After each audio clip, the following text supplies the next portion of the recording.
One of the prettiest women I've met in the West was very nearly the cause of violence and carnage. And to this day, I don't think she knows why.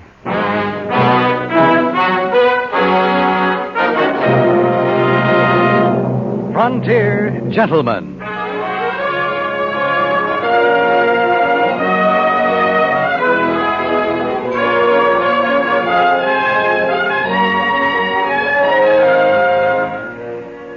Herewith, an Englishman's account of life and death in the West. As a reporter for the London Times, he writes his colorful and unusual stories. But as a man with a gun, he lives and becomes a part of the violent years in the new territories. Now starring John Daner, this is the story of J.B. Kendall, Frontier Gentleman.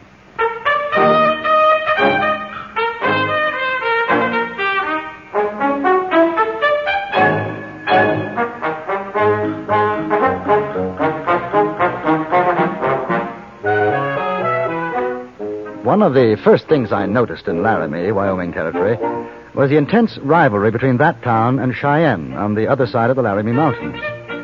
One read the bitter attacks and counterattacks in the opposition newspapers. One heard it on the streets. At the time I arrived in Laramie, gold had been discovered in the mountains to the south, and there was great rejoicing in this fact, which threatened to eclipse Cheyenne's claim of superiority. In the interest of fair reporting, I decided to visit the mining area with the idea of making comparisons between it and that which I had seen in Montana Territory. It was about midday when I saw the sign by the side of the trail reading Rotten Head Gulch, and a few minutes after that when I arrived at a cluster of shacks which constituted said township. I noticed 3 men outside an edifice which bore the legend, Dirty Charlie's Saloon. Look at there.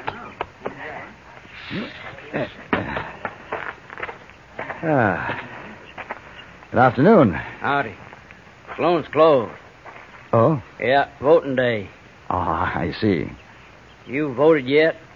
Well, no. Buck, get out the voting paper. Got it right here, Jim. Right here, mister. I'm not a member of your community. Does that make a difference? Well, you're a human man. That's all the difference we need. Hey, Shorty, get off from the table. Let the stranger sit comfortable like. All right, set, mister. Oh. Well, make your mark, or you can write it out proper if you know how. One small point. What am I voting for? Or whom? You're voting for the school mom. That's what and who. Oh. And do I vote yes or no? Well, you vote yes, mister. You vote no, you're liable to end up lying toes down. Hey, you ain't been sent by them no good Goose Creek boys, have you? No, I've come from Laramie. Left there this morning. That's all right, then. Look here, it's not that I mind voting, but I'd like to know something about it. Well, he told you, mister. Shut your mouth, Shorty. Man's got a right to know. That's legal. Well, sir, now it's this way. We got a school mom in Rotten Head Gulch. A school district in Laramie give her, and we aim to keep her. She's the prettiest thing you ever did see. Shorty, I'm telling you now, hobble your lip. Well, she is, ain't she, Buck? Oh, man, she is a cow bunny, and that's for sure. Now, like I say, we aim to keep her, and ain't no Goose Creek coyote's going to get her. And that's how come to vote. Now, the school district says if Goose Creek gets more votes than Rotten Head Gulch, she's going to be sent there. Ah, now I see. So you vote yes. But, is it legal? Well, sure it's legal. Of course it is. Yeah. Look here, I'm in charge of voting. I say it's legal. Anybody comes this here town on voting day is a citizen of Rotten Head Gulch. Honorable like. Now, as mayor, I make you a citizen. Now, you vote. All right. Hey, Buck, where at's the writing quill? I don't know. What do you mean you don't know? We ain't had no voting since this morning. Guess maybe I left it in the saloon. Well, go get it. Sure, Jim. You know, I'm rather surprised to find a school teacher out here. I mean, in a mining town as small as this. Are there many children? Oh, shucks, mister. There ain't no kids around Shorty, here. One of these here days, that leaky mouth of yourn is going to get you a case of slow. Well, it's the truth, Jim. A school teacher with no children to teach? Rather odd, isn't it? Well, now, sir, ain't nothing odd about it. We aim to get us some kids as soon as we get us some women to marry up with and have the kids. But how did the school district assign her here in the first place? Ain't nobody asked to find out. They did, and she's here, and she's going to stay. She's been learning us. There's 20 of us. Goes to school every night after work's done. Ain't that so, Jim? Yet there's a fact, mister. Now, maybe we ain't kids, but ain't but 5 of us can read and write so's you could notice it. And we figure we got a right to learn as well as any kid. Oh, I quite agree. But tell me, where does one meet this schoolteacher of yours? Well, I'd seen her a while back down to the creek washing some woman things. I found it, Jim. Right here. Here's a writing quill. Where at's the ink? Oh.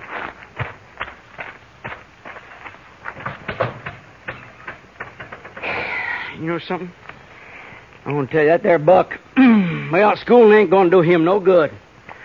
You know, he ain't got enough brains to start with. How many votes will you need to keep her here? Well, more'n Goose Creek, that's for sure. You see, we got 20 votes in Rotten Head Gulch. Goose Creek's got maybe 30. So we just got to vote more than they do, so when the votes is counted, then we'll win. Who counts the votes? Oh, back in Laramie. Well, as soon as the day's finished, we seal up the voting boxes and we take them up to Laramie. But won't they know that you've enlarged your voting? They must be aware of the population here. Shucks, no such thing. We just got to be sure we got more signed votes in Goose Creek. That's all. How will you know that? Well, right now it is kind of a problem. I got the ink, Jim. Right here. Thanks. There you go, mister. Good afternoon, boy. Well, now, good afternoon, Miss Jones. Howdy there. I've met this gentleman. Well, no, ma'am. He's just rode in. As soon as he's finished his business, he's going to be riding right out again. Miss Jones, isn't it? Yes. My name is Kendall, Miss Jones. J.B. Kendall. How do you do, Mr. Kendall? I have been hearing quite a bit about you, Miss Jones. Oh, have you? I'd like very much to talk to you as soon as I've voted. Voted? But you can't vote. James Ponder. Oh, now, ma'am, this here is men's work. I will and not you... have a dishonest ballot. I told you that before. Oh, it ain't really dishonest, Miss Jones. Jim made this fella an honorable citizen of Rotten Head Gulch, didn't you, dear? Well, I'm sure. very sorry, Mr. Kendall, but you cannot vote.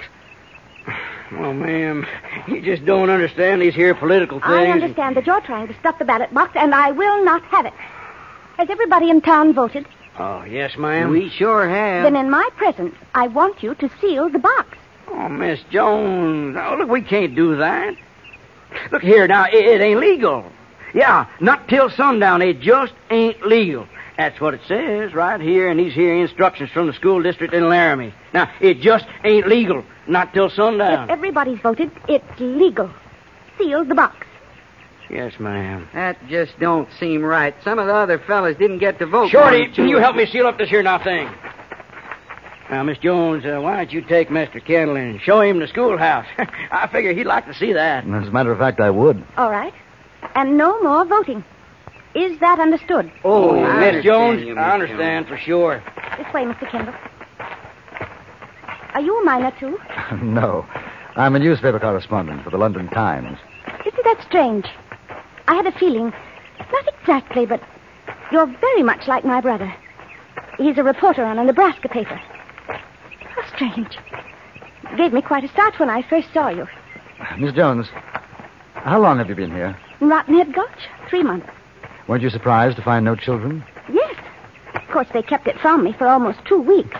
I think I can understand why. Can you really, Mr. Kendall? Oh, I see. You mean because they wanted to learn themselves? Yes, you're right. And that's why you decided to stay? Yes. I suppose you think it curious that a woman devote her time to teaching 20 grown men. Not curious. Unusual, perhaps. This is the schoolhouse, Mr. Kendall. The men built it. They built the desks, benches, everything. Would you like to come inside? Very much. They even built a wooden floor, Mr. Kendall. Wooden floors are quite rare in these mining towns. I'm impressed more than I can say, Miss Jones. They have a great desire for education. I couldn't leave them.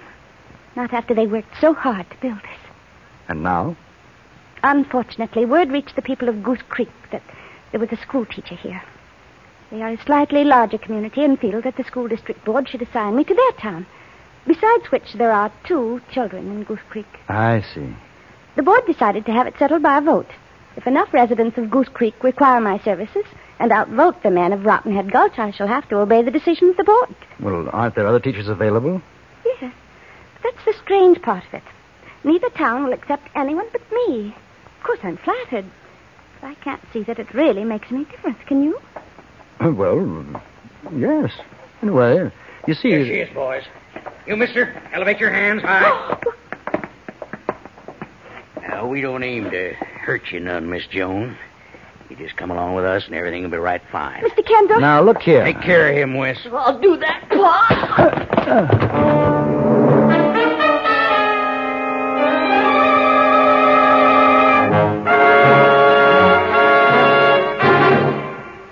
In a moment, we return to Frontier Gentlemen. Another fascinating adventure is waiting for you on CBS Radio today, as most of these same stations present the FBI in Peace and War. Today, these law enforcers go after a pair of swindlers. You'll be amazed by the cleverness of the swindlers. You'll be thrilled to learn, however, that the FBI in Peace and War is cleverer still. And now, we return you to the Anthony Ellis production of Frontier Gentlemen.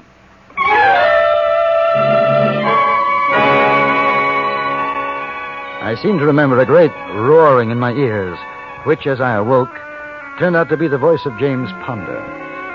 He was kneeling over me, and seeing my eyes open, redoubled his efforts to pour a great dollop of foul-tasting whiskey down my throat. Come on, Candle, it'll clear your head. No, don't. There you go. I don't need it. No. What happened? Yeah. What? Hey, where is she, Candle? Help me up, will you? Well, where is she? We heard horses, and when we got here, there wasn't nobody except you. Yeah. There were 3 or 4 men, masked. They'd taken her. Well, who was they? I don't know, except there was a father and son. The older man called the other Wes. Wes. Jim, that's Wes over to Goose Creek. Stomp Peter's son, Wes. I might have knowed it. You reckon they carried her off to beat the vote? That's what they done. What good would it do? Well, I'll tell you what good. They figured they got more votes than we got, and even if we maybe voted more times than them, they got her in Goose Creek. And by the time the school district gets around eyeballing around and maybe a recount, well, it'll be 2, maybe 3 months. And by then, there's going to be a new school district board in, and the whole blame thing will have to start up again. Oh, that no-account Stomp Peters, he's about as welcome as a rattler in a dog town. Dally your tongue, Shorty. Now go fetch them other boys out of the hills. We got to do something about this. Oh, we sure have, Jim. I tell you, ain't no Goose Creek sidewinder going to rustle our school, Mom. All right, hit the breeze, Shorty. And you too, Buck. Tell the boys to wear shooting irons. This here's going to be a powder-burning contest. An hour later, 20 men, hard-bitten miners, some of them young, others grizzled, all armed to the teeth, were gathered in Dirty Charlie's saloon. Their mood was black, and it became blacker as Jim Ponder spoke to them. That's Stomp Peters. He's a no-good, bull-windy, oily bronc. He come here looking for our school, Mom, and he snatches her clean out of Rottenhead Gulch. Well, he ain't going to get away with it. Because we're going over to Goose Creek, and we're going to shoot up that there place like you never seen. And we're going to get Miss Jones right back where she belongs, you hear? Where she belongs. And when we get through with Stomp Peters and that dingbat son of his, we're going to use them to trim a tree, yeah? Trim a tree. All right, now get your horses, boys, and rattle the house out of here. You coming, Miss Kendall? Oh, certainly. Likely they'll be shooting. How far is it to Goose Creek? Oh, about half a mile. All right, now, let's go!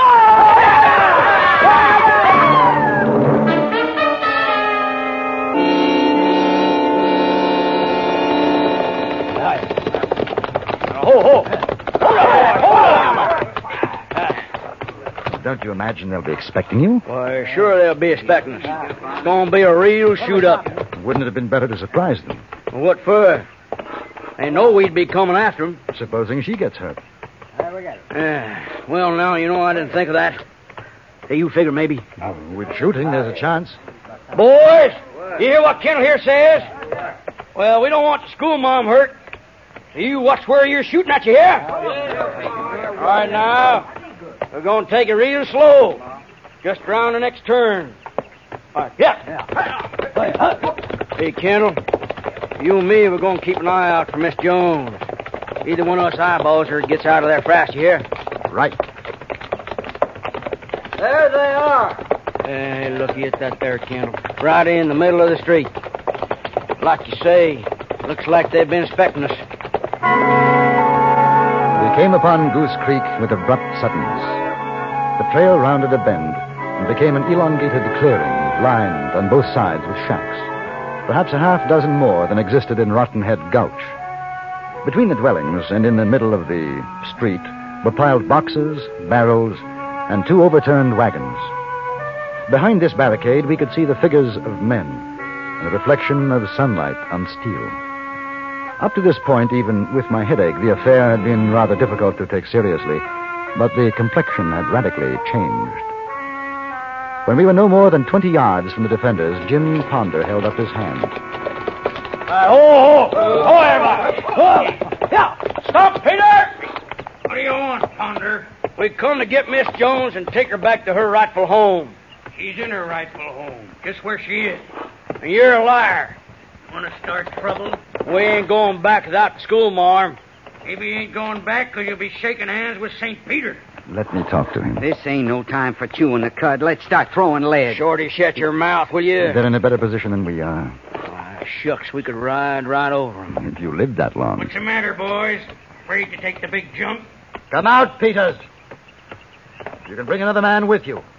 Jim Ponder and I'll meet you between the lines. Who are you?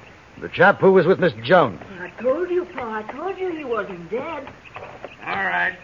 You and Ponder get off your horses. Come forward slow. You watch it, Jim. Now, don't you fret. Hey, boys, they start something. You go in and finish it, yeah? Well, Oh, let's go, Kenny.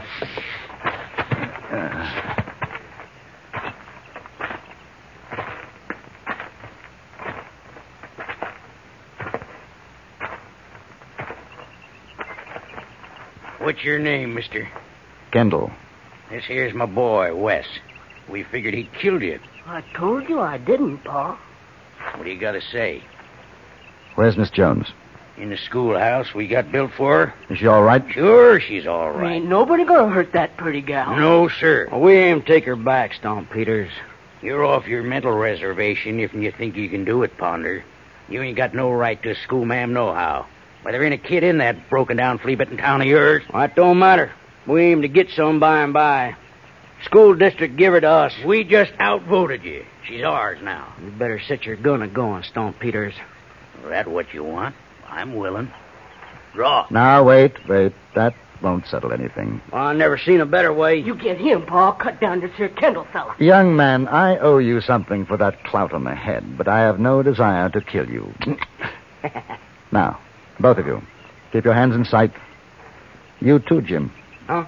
Hey, what's ailing you, mister? I'm on your side. Then keep your gun holstered. There's no need for shooting. Peters, tell one of your men to bring Miss Jones out here. I ain't gonna do it. Hey, Sam, go get the schoolma'am. Bring her out. Just what you got in mind, Kendall. You'll see. Well, it better be good. Of course, effing it ain't. Effing Stomp Peters' boys don't get you, me or mine will. Ain't nobody pulls a gun on me and gets away with it. I think it's for the best. What are you men doing? Well, howdy, ma'am. We come to get you out of this here pest hole. We come to save you. I've had enough of this nonsense. First, I'm forced to accompany Mr. Peters against my will. Now your men are lined up waiting to kill each other. I will not have it. Do you understand? Yes, ma'am. Mr. Kendall, put away that gun. All of you. Put down those guns. All right, boys. Heard what she said. Now put them away. Now, Mr. Kendall, I should be obliged if you will escort me back to Laramie. Laramie? You gonna go back to Laramie? Pa, she's going to Laramie. Oh, Miss Jones. It's gone too far. If this is the example you set your children... Miss Jones, could I have a word with you in private? I really don't see that Well, I think you will. Gentlemen, if you'll excuse us. Oh, she can't go back to Laramie. You said you could have her. Looks like there ain't nobody gonna have her no more. Dreadful grammar. Double, triple, negatives. Miss Jones, there may be a solution, if you're willing. I don't see any way. I really don't. If they could share you? Share me? No, I mean your teaching. The towns are only a half-mile apart. It might be possible. No, Mr. Kendall. My mind's made up. Today is the final straw. Miss Jones, think of the schoolhouse in Rotten Head Gulch. You know, it was rather touching. They've built a schoolhouse for me here in Goose Creek as well. The floor isn't quite as good, but... They need you, Miss Jones. You think so? I do. Look at them. They are like children, aren't they? Very much like children. I think perhaps you're right, Mr. Kendall. But I wonder what the school district board will think. Well, I imagine a joint petition from both towns ought to settle the problem. Yes. Yes, very likely. All right. If the men will agree to your plan... I'm sure they will. All right. I'll stay.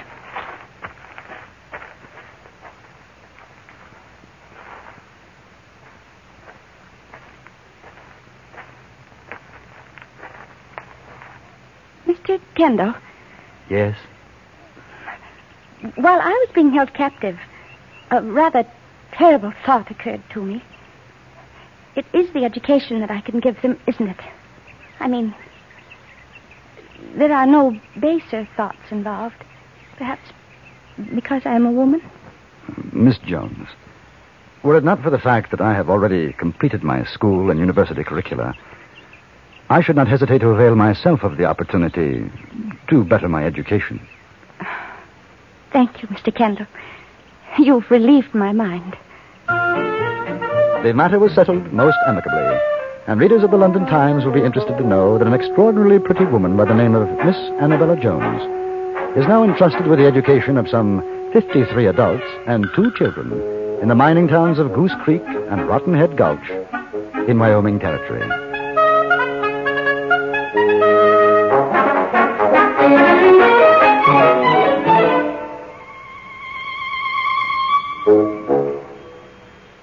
Frontier Gentleman was written, produced, and directed by Anthony Ellis and stars John Daner as J.B. Kendall. Featured in the cast were Jack Crucian, Virginia Gregg, Vic Perrin, Jack Moyles, Harry Bartell, and Eddie Firestone.